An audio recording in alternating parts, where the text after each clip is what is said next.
Well, we know that early motion is critical to help both from that recovery and repair aspect to stimulate the healing process.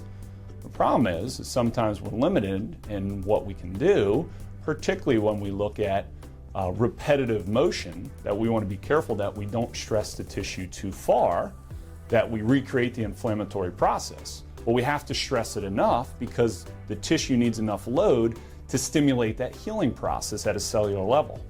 So where the OrthoBike comes into play is the systematic progressive range of motion. We're able to do these thousands of repetitions that we can't do manually.